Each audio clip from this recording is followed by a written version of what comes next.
మా ఛానల్ని ఇప్పటివరకు ఎవరైనా సబ్స్క్రైబ్ చేసుకోని వాళ్ళు ఉంటే తప్పకుండా నేను చూపిస్తున్నట్టు ఇట్లా సబ్స్క్రైబ్ చేసుకోండి. మా వీడియోలన్నీ మీరు చూడాలనుకుంటే దీంట్లో చూపిస్తున్నట్టు నోటిఫికేషన్ ఆన్ చేయండి. ఇప్పుడు మనము వీడియోలోకి వెళ్ళిపోదాం. హాయ్ అండి, వెల్కమ్ టు తెలుగింటి వంటలు. ఈరోజైతే ఒక చక్కటి సింపుల్ రెసిపీ అండి, చాలా టేస్టీగా ఉంటుంది. మజ్జిగ పులుసు అండి. ఎలా చేసుకోవాలో చూసేద్దాం. ఫస్ట్ అయితే పెరుగు కొంచెం గట్టిగా బాగా తియ్యటి పెరుగు తీసుకోవాలండి. అంటే నైటు తోడేసిన పెరుగు తీసుకోవాలి. దాంట్లోకి కొంచెం తిరగమాతకించాలి. ఆవాలు, జీలకర్ర, మినపప్పు, పచ్చిశనగపప్పు, ఎండుమిర్చి, అల్లం, పచ్చిమిర్చి, ఉల్లిపాయ, కరివేపాకు, కొత్తిమీర. అంతేనండి. వీటిలోకి ఇంకేం అవసరం లేదు. దీంట్లో అయితే మనము ఇది మజ్జిగ కవ్వంతో కూడా చిలకన అవసరం లేదండి. దీంట్లో రుచికి సరిపడా ఉప్పు వేసేసి ఇట్లాగా గంటతో ఇట్లా అన్నామంటే అదంతా బాగా చిలికినట్టు అయిపోతుందండి. ఇప్పుడు మనం దాంట్లోకి కొంచెం అయితే వాటర్ యాడ్ చేసుకుందాం. ఇట్లాగా వాటర్ కూడా వేసేసి కలుపుకొని పచ్చి ఉల్లిపాయ ముక్కలు వేసుకోవాలండి. మజ్జిగ పులుసులో చాలా రుచిగా ఉంటుంది.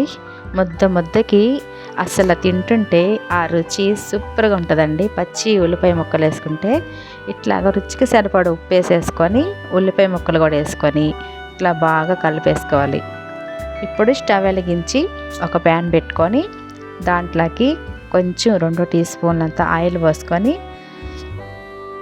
సన్నగా తరిగిన అల్లం ముక్కలు వేసుకోవాలండి. ఫస్ట్ సన్నగా తరిగేసిన అల్లం ముక్కలు వేసేసి ఇవి బాగా బ్రౌన్ కలర్లో ఏగిపోయాక ఈ తాలింపు గింజలన్నీ వేసేసేయాలి.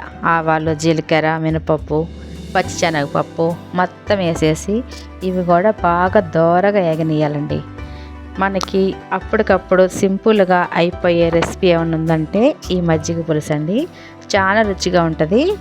ఇప్పుడైతే అవి కూడా ఎగిపోయాక ఎండుమిర్చి వేసుకొని పచ్చిమిర్చి చీలికలు కూడా ఇట్లా పచ్చిమిరపకాయను బాగా చీలికలు కోసేసి ఇవి కూడా బాగా దోరగా చేసేయాలండి.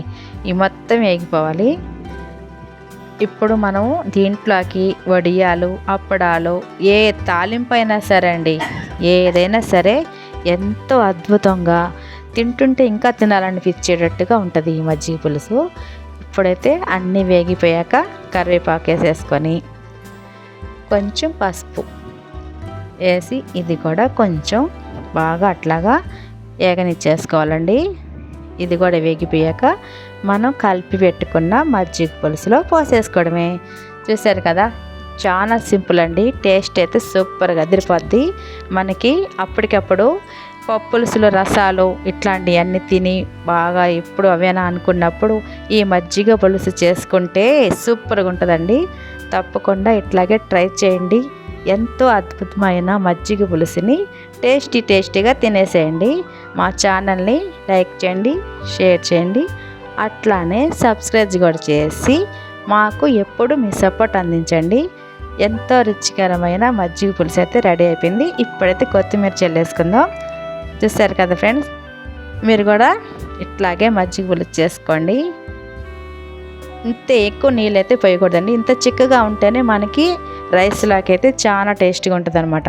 ఎక్కువ నీళ్ళు పోసామంటే అది అస్సలు బాగుండదు, మరి గట్టిగా చేసినా బాగుండదు.